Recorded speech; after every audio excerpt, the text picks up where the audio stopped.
ख़बर शामिल कयूं था कादी अहमद खां GM राहू जे रिपोर्ट मूजिब कादी अहमद दोस्त मोहम्मद कॉलोनी में मल्लाह बिरादरी जे मसमात रुदीना पंहिंजे भेण ऐं मुड़ुस माशूक मल्लाह समेत थाणे पहुची भाइरनि ख़िलाफ़ बयान ॾींदे चयो त मां ऐं मुंहिंजूं भेनरूं यतीम आहिनि ऐं असां जे मथां भाइरनि जो ज़ुल्म जारी आहे, जन जा नाला ही आहिनि एजाज मल्लाह, इम्तियाज़ मल्लाह, मुमताज़ मल्लाह आहिनि।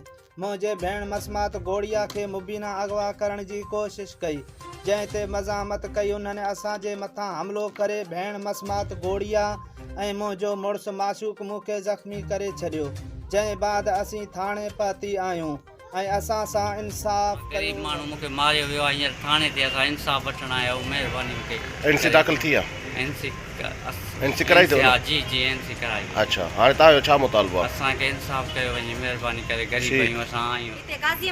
कहिड़े पाड़े जाओ? काज़िन जो पाड़ो आहे सर, मां हिते वेठी आहियां।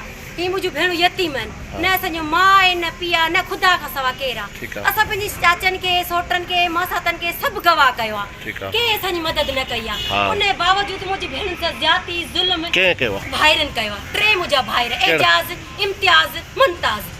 राह गुनाह सां ज़ुल्म, भेणनि ते ज्याती ज़ुल्म। हीअ मुंहिंजी नंढी भेण आहे। कल्ह शाम मूं वटि पहुतियूं आहिनि त सॼो ॾींहुं मां डॉक्टर वटि पे चढ़ी डिपू चाढ़ाई अथमि, थैलियूं चाढ़ाई अथमि। हिनखे छा आयो अथनि हींअर? हिनखे वटो ऐं तारूं लाइट वारियूं जेके मूंखे पुठनि ते निशान आहिनि। उन खां पोइ चईनि ॼणनि मुंहिंजे घर वारो आहे मुंहिंजो।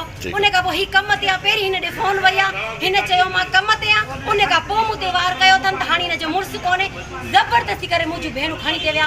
मूं पंहिंजो सिर कुर्बान करे भेणूं बचायूं आहिनि। हींअर असां चाढ़नि था, लेटंदा हेसी ताईं पहुताऊं। माना अगवा जी कोशिशि बि कयूं। जी हा, असांखे